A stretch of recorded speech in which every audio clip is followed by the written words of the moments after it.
Welcome to Real Chat with Kat, the podcast that's all about real conversations for real transformation. I'm your host, Kat Polsinelli, professional speaker, MC, and best-selling international author. Here, we tackle the tough stuff, the mud that we all have found ourselves in. We talk about the pivots, the challenges, and the victories that shape our lives and our businesses. From overcoming trauma and finding your voice to navigating life's unexpected twists, we get raw, honest, and open.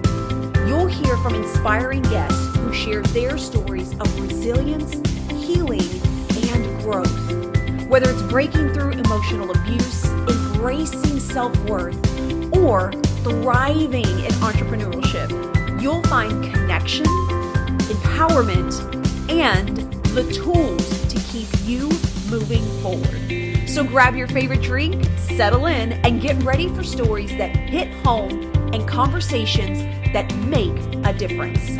Let's get real together.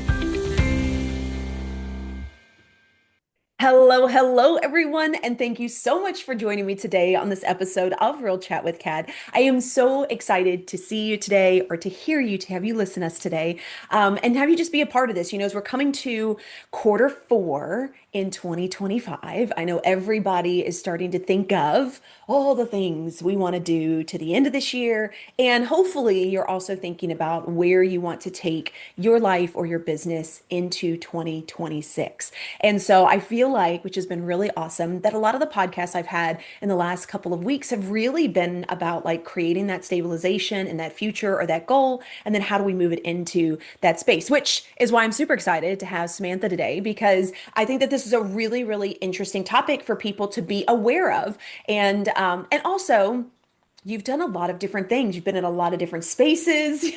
You've lived in a lot of different areas. And I love this. So, and your reason behind why you do what you do is wonderful as well. So, thank you for so much for joining us for the podcast today. Oh, Kat, I'm super excited to be here. And I love that you bring up, kind of what stabilization looks like in 2026 and looking at those kind of foundations to set it now. I saw something the other day on TikTok. I'm on the witchy side of TikTok. I don't know if you guys have been over on there, but Uh-oh. Witch Talk, great. I think it's a fantastic, really like positive space that's like, you know what, the world's on fire. And we're gonna bury some stuff in the dirt and try to fix it that way, okay? I Um, love it. and one of the creators over on Witch Talks pointed out that everybody makes New Year's resolutions, right, at the turn of the year. And Hmm. the reality is, if we're looking at the seasons, at the turn of the year, that's already when, the leaves have fallen off the trees. That's when the grass is dried up. That's when nothing's growing anymore.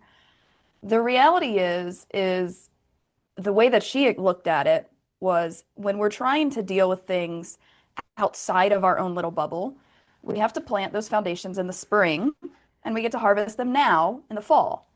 And for us as humans, for us as individuals, now is the time to plant those foundations so we can reap them in the spring, right? Summer is for growing things outside of us. Winter is for growing things within us. So setting Mm. your foundations now, setting your resolutions now, right? At the time of this recording, the fall of 2025, the fall of any time, well, fall in the northern hemisphere at least. Right now it's Yeah, there spring we for me. go. It's wonderful. Is really a fantastic time because we start taking that energy inward, right? We start focusing more on ourselves, our homes, prepping for the holidays. We're not running around chasing, baseball games or the sunny day at the beach or whatever the case may be, right? That makes us go kind of crazy in the summer because we are trying to keep up with this very hectic schedule of all these external things. So now is the time where we can be like, okay, looking inward on ourselves and then, a little bit on what we want next year to look like and starting to, I don't know, you want to look great by using the trope, right? You want to look great, you want to have the beach body by next summer. You should start now, right? It's not starting on January 1st. Mm. So I love the idea of approaching this whole conversation as we get into this with kind of that idea in mind of we're laying the foundations for ourselves, our inner work now. Yeah. Oh, I love this. And what's really interesting too is like 2 years ago, I got away from like the resolutions on January 1st. And I really kind of use this Yeah. time as like my little cocoon because, when it's cooler outside, you want to be more by the fire and just kind of enjoy being snuggled up and stuff like that. And I started utilizing it as a space for like me to take time for me. And that's what Yes. I've done over the last couple of years, which has been really cool. So like between after Christmas and the week after New Year's, that's like my space to just like reset, redo some stuff. Every year, since then, I have purged my socials, who I follow, who I don't want to Mm, see on my space anymore. I purged my laptop and some of the stuff I know I don't need anymore. Did I look at this? Am I going to look at it? No, delete it. Like I yes. just start getting rid of a lot of things. And that way, going into that new year, like I feel like I'm starting on a fresh slate Oh, in the that's fantastic. direction that I want to go. And I really, really enjoyed that. And it was really cool the first year that I did it because I was like, oh my gosh, I'm still following this person. Like, I don't even like this Right. anymore. And it was funny too, because like some of Right. it you don't even see it on your page, but I was like, I don't even think I want that energy in my space. So like we'll delete it. Yes. It's okay. I can unfollow. And what's really interesting, at least for me, is when you start doing those kinds of things, you get like those little pinches of like, oh, but what if they know that I'm unfollowing them? And so They it's don't really know. They don't interesting, know. They right? don't get, they don't care enough. I promise. Let that one go. But yeah, But no, but that feeling is there. isn't it interesting? And so it's like, it's that outside of like, you're still worried about other people. And so making the space to do that and being like, nope, that's okay. Like, I'm putting myself first and what's important that I want to be around and what I want to view Yeah. and what I want to see, like, has been so refreshing to be able to It do. is. And I think it's kind of like, taking back a piece of that power within yourself, which I know you talk about a lot in your business, especially when we're talking about trademarks and things like that, and having and owning that power within your business if it makes sense for you. And so, Yeah. as we kind of dive into this as well, I'd love for you to give everybody a little bit of a background of who you are and what it is that you do as well, because I know we're going to kind of dive into a plethora of topics. Yeah. So, Yeah, this is going to be a wide-ranging discussion, I'm quite sure. That being said, I think, and just kind of reiterating on this again, something that in the past couple of years I've really been leaning into is that, uh, as basic as this sounds, right? Life has seasons. It has seasons to plant, it has seasons to grow, it has seasons to curl up on your couch in something soft and fluffy. And kind of leaning into those seasons and that more rotational nature of life. Not every day is the same. It's not. It's not meant to mhm. be. It would be boring if it was. You wouldn't have the amazing tomatoes that we have in the summer and the wonderful pomegranates in the winter, right? If life was the same every day. So accepting that we go through seasons of different stages in our life and even just different stages of the day, right? They demand different things. And if we work with that, we're almost giving ourselves permission to sit on the couch and be cozy in the winter, right? And run around like a madman in the summer because there's too many things happening. And both of those are amazing to have. So, anyway, that being, like I said, I've been on Witch Talk, maybe too much. I think it's an amazing place. You should go check it out. I love it. Now, I know that you created this wonderful company and I'm sorry, it's based or it's licensed in Virginia, correct? Yes. Okay. And so give me a little bit of a background into, exactly what this, because I know you're an IP lawyer, and I don't think that Yeah. anybody really is going to understand what that means. So can you give us a And little if bit you of a do, call background? me. Can we nerd out? Please, like, come find me. I'll make sure we have her information in the show notes. So give everybody a little bit like what is an IP lawyer? What is Yeah. trademark? Like what is Yeah. inline legal? Yeah. So let's start with what is intellectual property. And I'm going to use the very cheesy line of it is something you see every single day of your life in a very capitalistic society like America. It is impossible not to see it.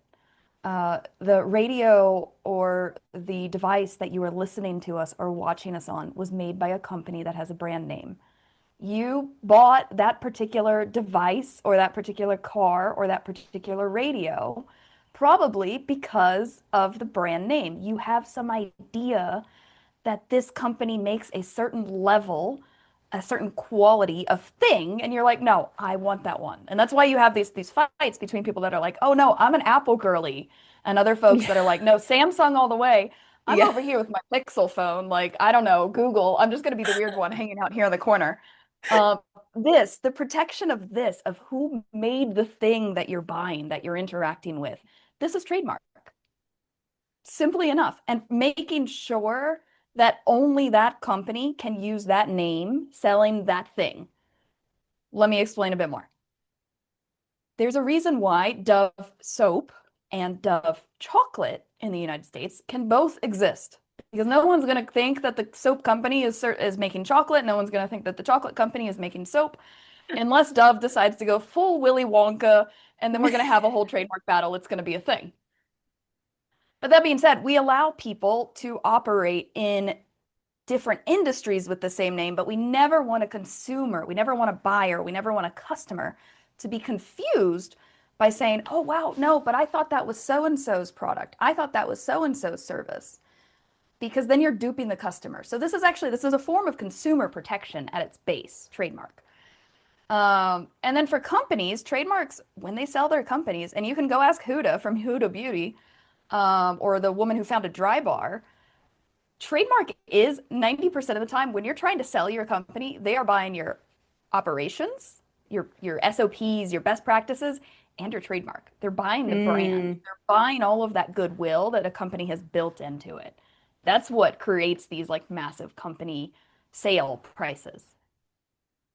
Second, within the IP side, we also have copyright, which is I wrote a song, I wrote a book, I made a video, I recorded this podcast. And now, as the person who created it, I took a picture. As the person who created it, the moment I created it and somebody else could watch it, listen to it, touch it, feel it, engage with it, I had a copyright protection in it. And if somebody wants to steal it and copy it directly, that's not cool because they are copying my right in my work. See, copyright. Ta. And then Ta-da! the third one, it's not as hard as we think, I promise. And then the third one is patent. So these are the three kind of legs of IP, and patent is, I am not a patent attorney. Let me be very, very clear. Patent attorneys are brilliant people that I cannot fathom how brilliant they are, actually. Because in order to be a patent attorney, you must have at least a bachelor's degree in a hard science. So Wow. chemistry, physics, biology, and then Okay. you go to law school. And most of the patent attorneys, they actually have masters and PhDs in hard sciences. So if you think lawyers are scary, go meet a patent attorney. They freak me out. Uh, I have so much respect for what they do, and it terrifies me. That's a lot. That's a lot of It's a knowledge lot. just for, It's a yeah. lot. So these are the folks that they protect inventions. When you've created something brand new, you invented the light bulb, you invented the way to make a car on an assembly line that suddenly makes them accessible for the average population, right? These processes, these new things, these are the things that patent attorneys help people get patents on. So we've got trademarks, copyright, and patent. These are the three legs of intellectual property. I work within the trademark and copyright space. So that means I normally wind up helping businesses protect their brand, right? Especially if they want to sell, expand, or even if they just want to make sure they're not, accidentally stealing somebody else's brand. Because there's only so Hmm. many words of English language, right? We literally have a limit on how many brand names we can have. Very true. Very Uh, true. Right. And then copyright, of course, you have your creators, you have your influencers, you have your photographers, florists, writers, songwriters.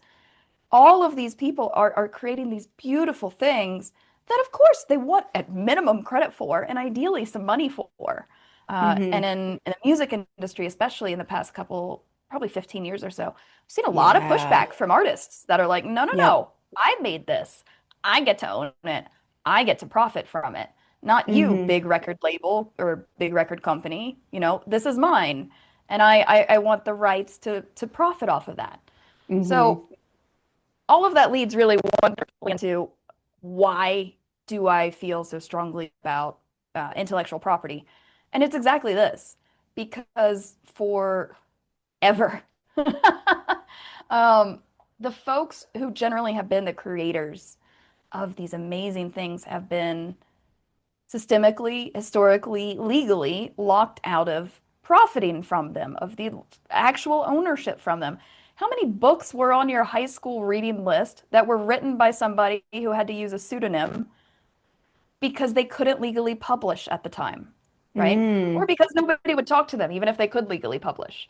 And if they could legally publish, they probably gave the profits to their husband or their father or a brother, or they set up fake bank accounts in a cousin's name so they could get the money because they wouldn't give that person the money for the thing they created. This works in copyrights too, or sorry, in trademarks too. Um, we have seen again and again, somebody will be sitting in a boardroom and come up with the name for something. That name goes viral, and it's somebody on the lower level team. And that person doesn't even get a bonus Yeah. for coming up with the name that launches, a small empire. And that's the kind of stuff that I am hoping our firm can make a small dent in the world and fighting back against. I think that's wonderful. And it's really interesting. And I love that you brought up, in companies, because you think about how Oh many yeah. companies that they're like, oh no, we're all going to brainstorm together. And then you have that one person that comes up with something that the company rolls with, and they kind of get left in the Yeah, background because, yeah. they are the ones that have the capital. They are the ones that can push it. They are the ones that, Yep. can build it. And I think it's really interesting to think of how much we don't realize what we don't own, both Yeah. as business owners, as creators, and Oh, how it's about as a really, consumer?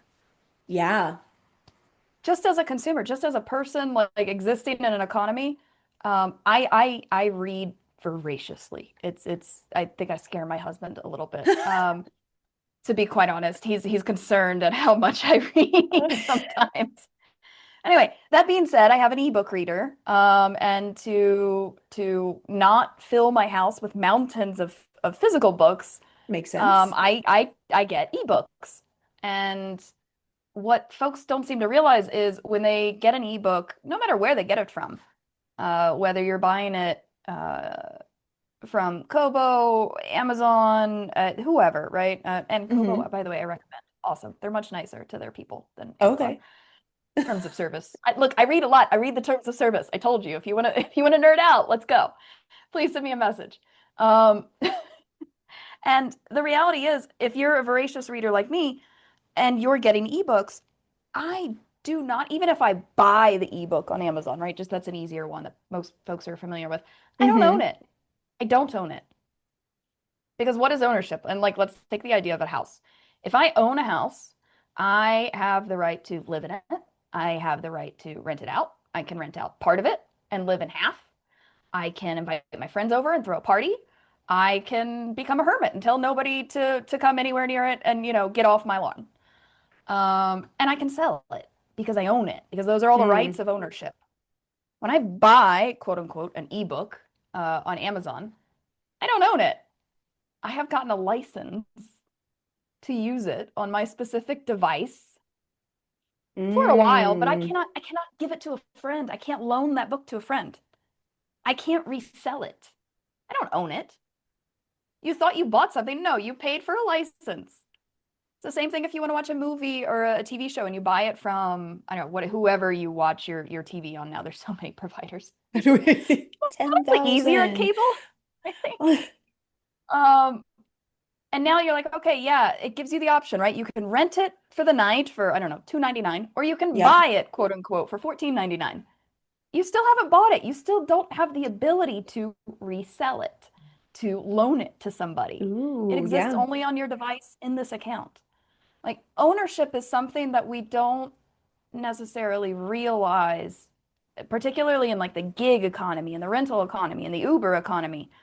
Um, it has changed dramatically what we think of for access. We have traded in a lot of ways convenience for true ownership. Mm. And if you don't want to be bothered with maintaining a car and all that comes with that, because look, that's a lot, right? And you just want to take shared taxis, ride shares around. That's cool. But have no, you know, false ideas about the fact that you own anything in that. You have Yeah. rented that car for a short amount of time. And in IP, when we're talking about ideas, ideas are the things that create economies. Ideas are the things that allow people to earn enough money to create good lives for themselves, really good lives for themselves. So it's important to me that folks understand that when they have these ideas, knowing who owns it and who's going to benefit from it and what you're trading for that ease of access, right? You Mm-hmm. have to understand what that is to be able to make an informed choice about what you're okay with doing. If you give the idea at your workplace, your boss probably owns it outright because most things you do as an employee are owned by your boss immediately. Yeah. Immediately. And that should come with benefits for you. And if it doesn't, we need to renegotiate the agreement that we entered into, formally or informally, Mm-hmm. right? Minimum bonus, minimum. Yeah. I think it's really interesting. You were talking about this earlier about the terms and conditions that Mm. we see everywhere, right? It's on almost absolutely everything that Yep, you sign up for. And I guarantee absolutely. you that 98% of us see, oh, terms and conditions, click that we read it, and we move on about our lives because Yeah, we're not worried about it. It's way too much to read, it right? is. And we just want to be able to get to whatever it is that we want to be able to get to. Can you give us a little bit of an insight in regards to what could be in those terms and conditions? Like, does it make Ooh. sense for a regular consumer to like read through all those pages? Or is there something specific maybe we should be looking out for in things? Because I have heard, and this is the reason why I bring this up, I Yeah. heard about a situation with Disney. It's been all Uh-huh. over the internet. Oh Do you know boy. what I'm talking about? I'm gonna let you tell the story. Okay, so I Disney scares heard, me. yeah, so I heard about an issue with Disney, and it's Uh-huh. related to Disney Plus, and it was a Uh-huh. family, a husband and wife, that went to Disney, and I believe it was food that she was given after she was told she was Sure. allergic or something, and she ended up passing away. And when the husband went Oh. to sue Disney, Disney said, "Oh, I'm sorry, you can't." Because when you clicked on the terms and conditions to Disney Plus, you gave away that right. And I was like, "Oh Hmm. my God, we did what? Like, where's my terms and conditions for Disney Plus? Like, I need to go, first off, how is that even legal? But like, besides that, so as a consumer, how important is us for us to take that time to read those? Or is there something we should just kind of generically Ah. be looking for things like that? Because think about the normal person, and I'm totally guilty of this. I sign up for Yeah. something, I know that I want it, I pay for it, and I'm like, yeah, cool, terms and conditions. I know you're going to take my information, blah, blah, blah, blah. And I go on about my business Yeah. 'cause I need to get it done. But then there's things like this that have been coming out of the woodworks that Yeah. is scary as someone that is just generally using something that I'm paying for and realizing that I'm having rights taken away from me in that moment. Yeah. Oh, I feel like you this had a is different story with Disney. I got to look at Disney employs some of the best attorneys in the world, and they have a massive legal team.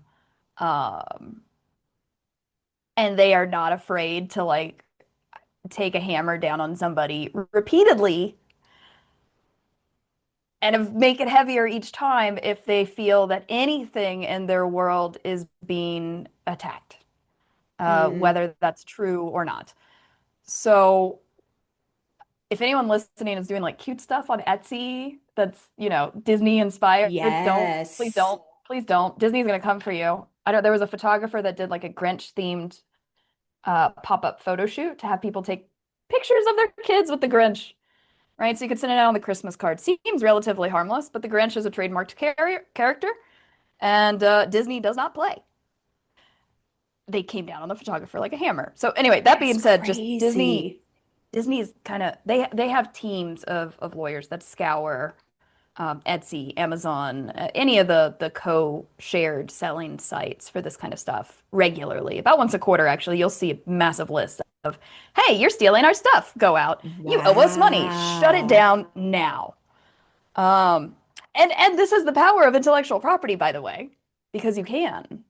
If it's Hmm. your idea, you have the right to do that. Now, whether Disney should go at it so aggressively or be like, "Hey, that's so nice. We actually do a licensing agreement and you pay us like $500 a year instead for Yeah. you little small Etsy creator?"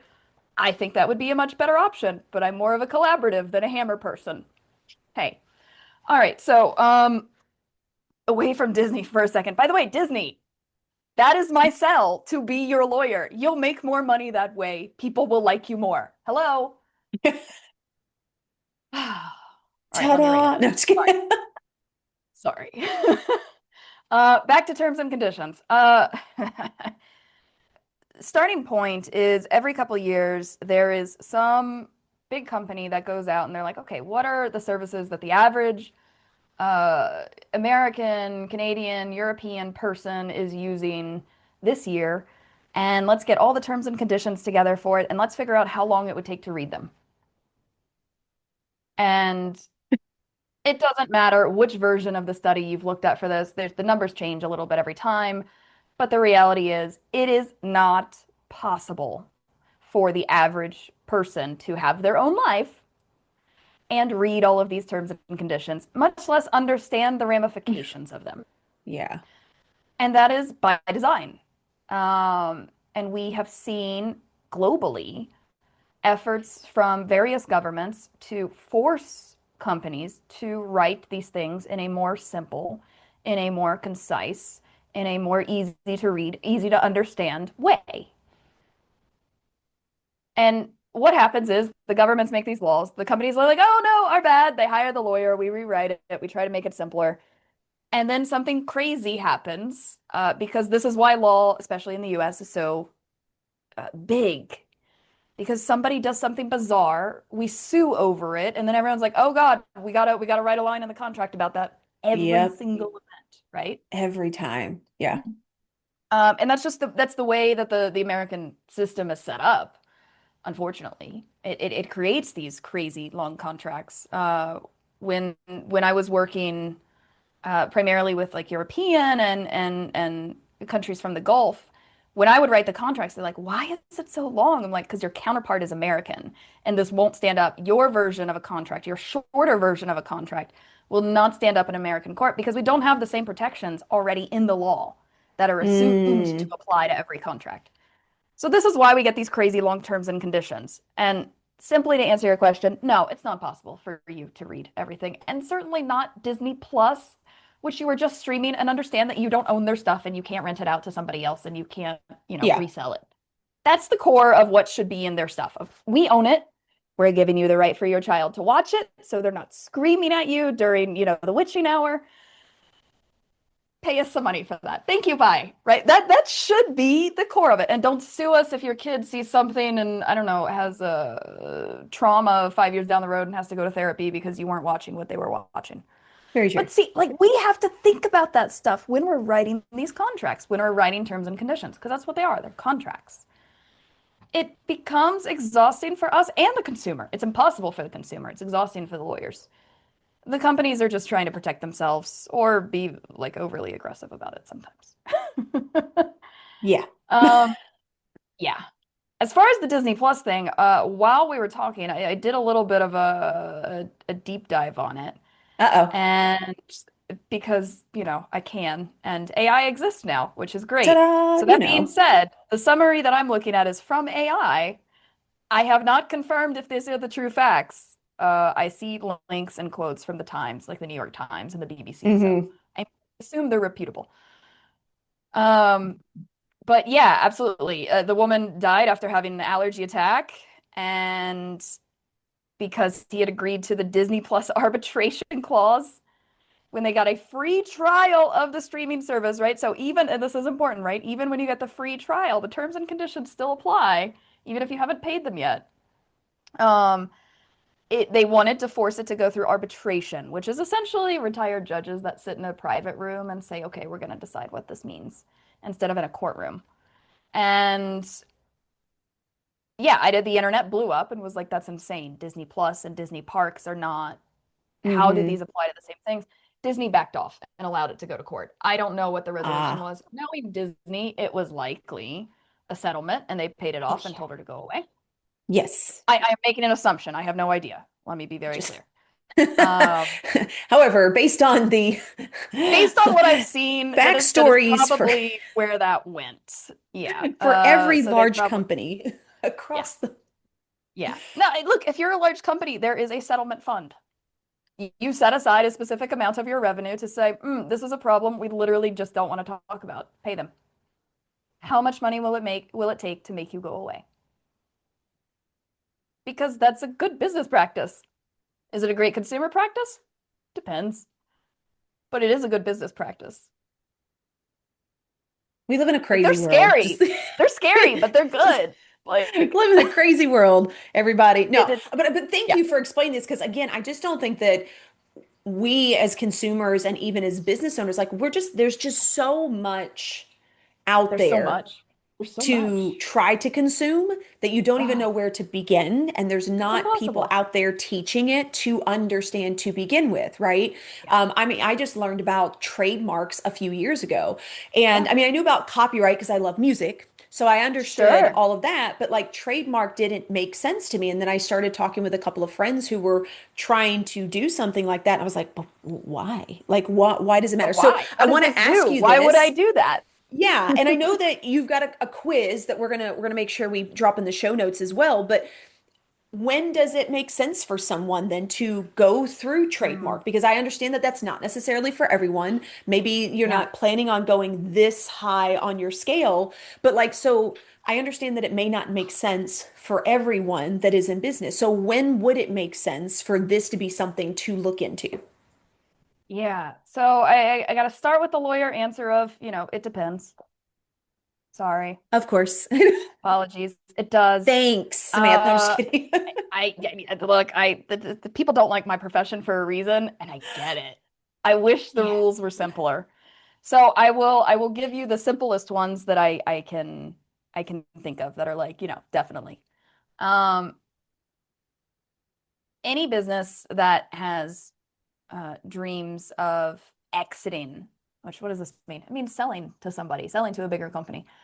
Uh, Most business acquisitions that we've seen from solo founders or two founders, so we've just got one or two people in the company. We're not talking like that started the company. We're not Hmm. talking these massive, global corporate things.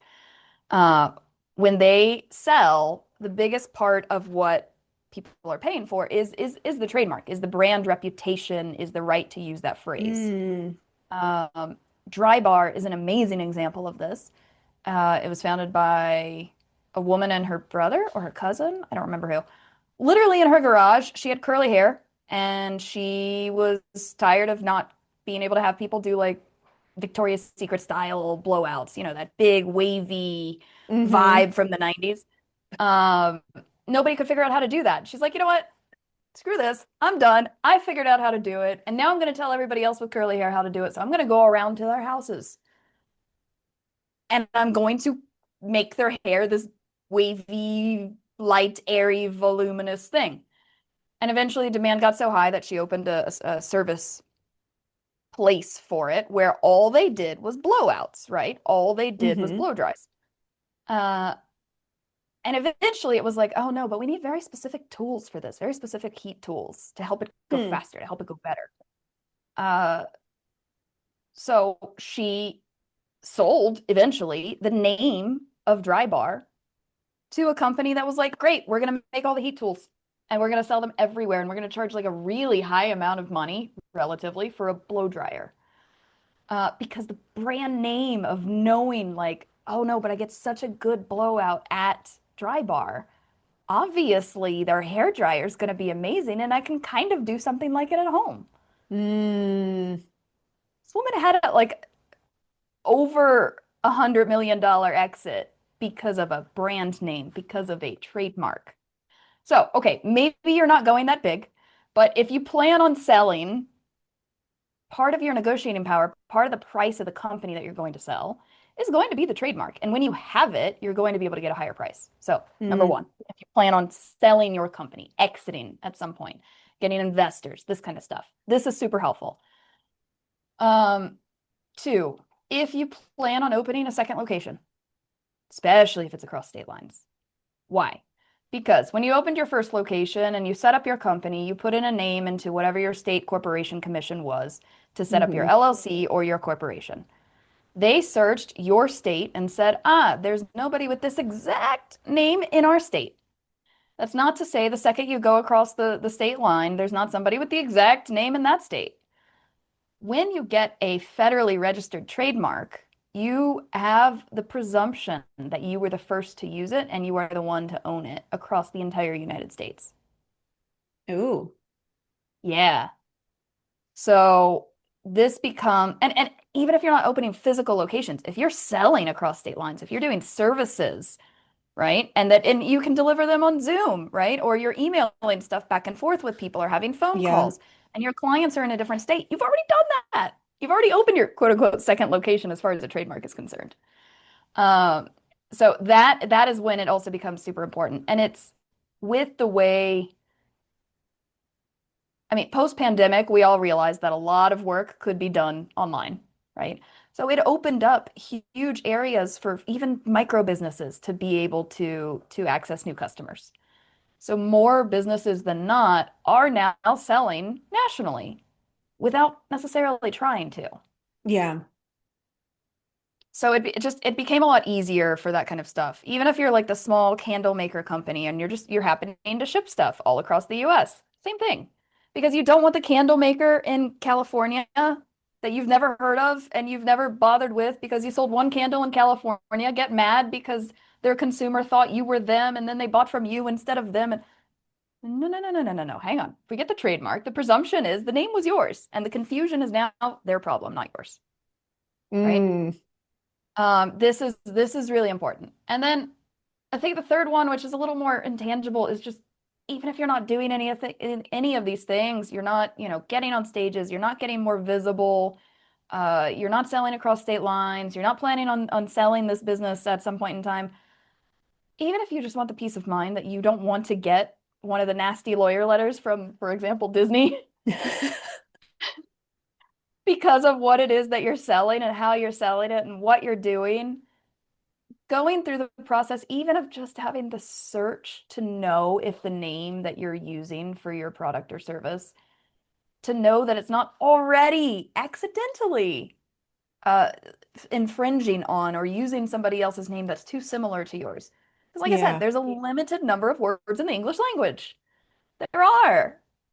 And having, even if the minimum you do is have a lawyer do this like big deep dive search and be like, look, your risk level for trademark infringement is, high, medium, low. Then Hmm. you as the business owner can make the decision whether you're okay with accepting that risk or you want to actually get the trademark and move forward. For me, that's the minimum that anybody selling anything should do, unless the name of your business is completely descriptive, like I don't know, this teacup that I'm drinking out of right now. It's porcelain, it's white and pink and gold. And if all I did was sell teacups and I was like, white teacups, sells teacups, that is completely descriptive of this teacup, I can't trademark that anyway, so I'm not really worried about it. And nobody else can either. Mm, Now, if I okay. tell you it's a white, pink, and gold teacup that has what's the character from Beauty and the Beast? Which The one? actual teapot. Miss Potts. If I Oh, tell Miss you this is Miss Potts. Potts or Chip, like Chip's Oh, teacups, and it looks like Chip, no, Disney's gonna come for me. Don't do that. They are trademarked characters. Chip. Okay? I love Chip. Okay. So no Chip. I can't sell Chip cups. Okay. You I can't got sell that. Chip No. cups. All I right? love this though. You've broke this down into a level to where like I feel like hopefully my listeners are paying attention.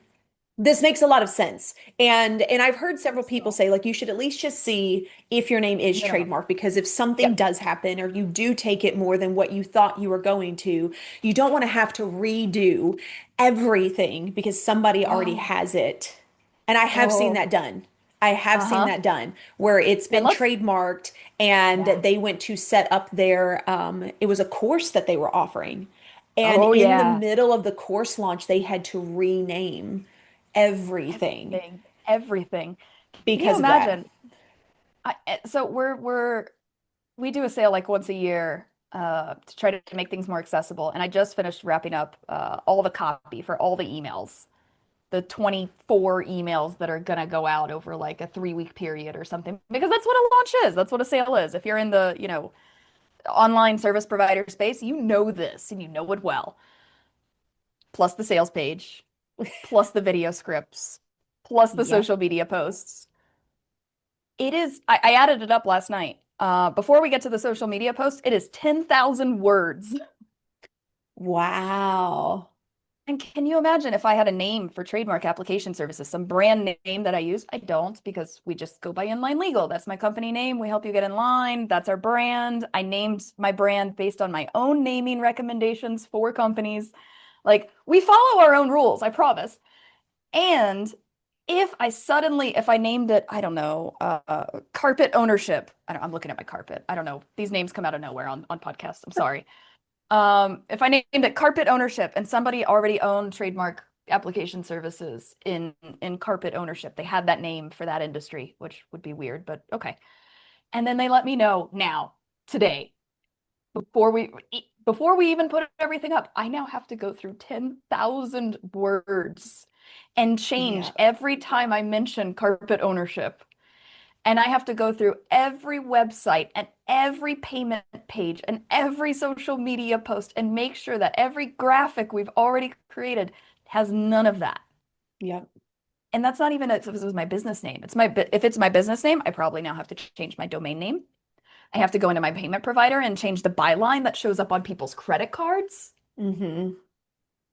I have to redo the website, troll it for absolutely every mention of that. God forbid I have physical merch. I can't use any of it now if it has that name on it. I mean, like Yeah. it's the logistics of dealing with a forced rebrand when somebody's like, I already own this and it's not you. Shut it down, are exhausting. And I promise you, just the cost in like, even if it's a VA that's making all these changes, the cost in VA time to fix Yeah. all of this is probably about what it cost you to get the trademark in the first place. Yeah. And that's not So, counting the stress and having to delay the launch and throw out all the merch. And yeah. like, oh my, why? Why? Why would you put yourself in this position? You don't know when the next post is going to go viral, right? That's true. Even if you're just an influencer, you Yep. don't know. You try, but you don't know. That's the biggest You thing don't, now, especially with social media and everything like that, yeah, is you never know. You're not in don't. control of a lot of the things that you used to be in control of and how you push things out. So, like, you had a strategy to that. There are Yeah. so many times that I've met people and they're like, this is what did it and this is what launched it, kind of a thing. And yeah, you think changing your last name is hard on a bunch of different stuff? Try this one. Oh, that's such a For some, perfect analogy. I might start using that. Also, I did not change my last name when I got married, specifically because I was like, I didn't nah, we're not doing this. It's either. too much work.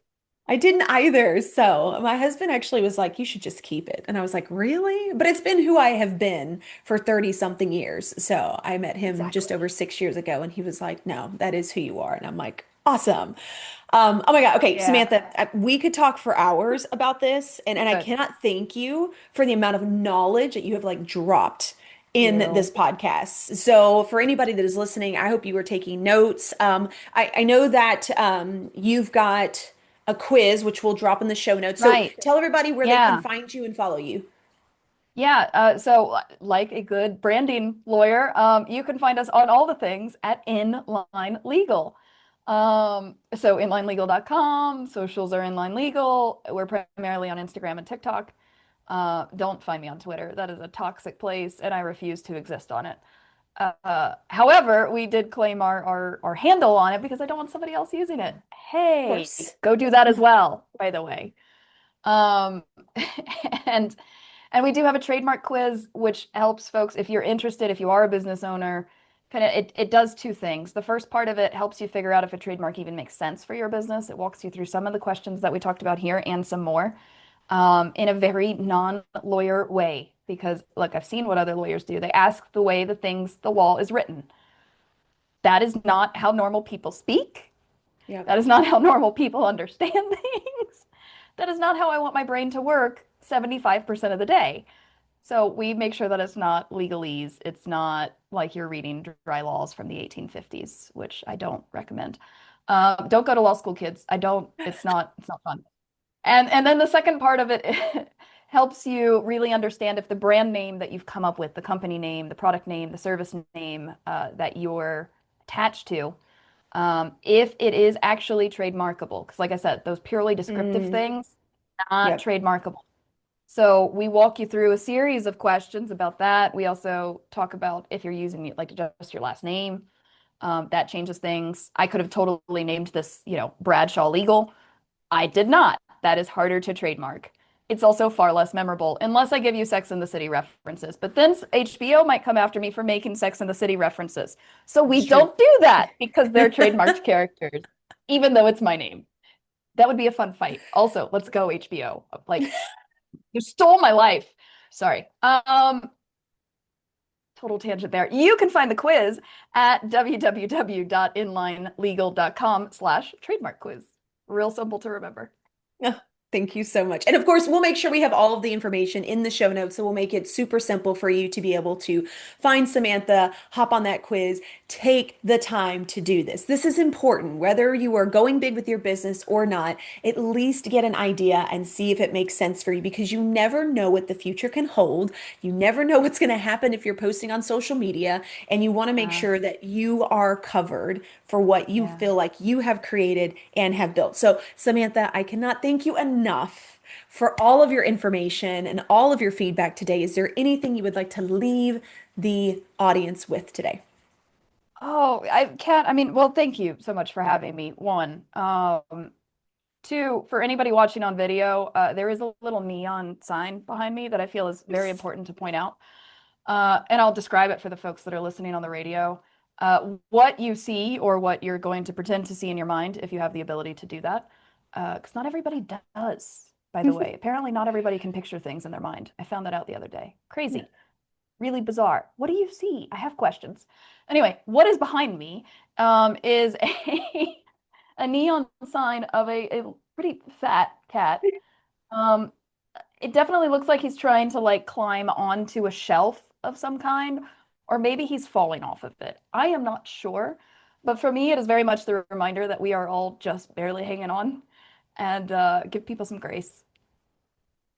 Oh, You don't know what you don't 100%. know, and that's perfectly fine, right? We're all the fat cat just trying to get back up on the shelf. I am definitely the fat cat trying to get on the show. I was like, I love this neon sign. If you guys don't are not watching this and you're listening, go to the YouTube channel. You've got to go check this out. I love this little neon sign behind her. Oh my goodness. Samantha, thank you so much for being a part of the podcast today. Seriously. Thank you, Kat. This was a fun one.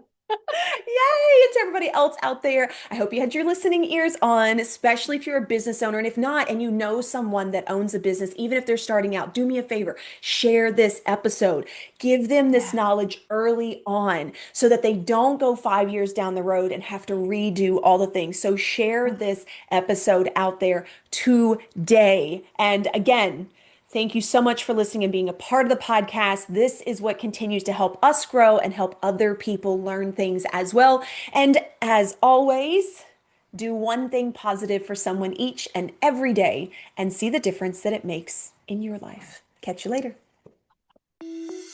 Thank you so much for tuning in to Real Chat with Kat today, where real stories meet real solutions.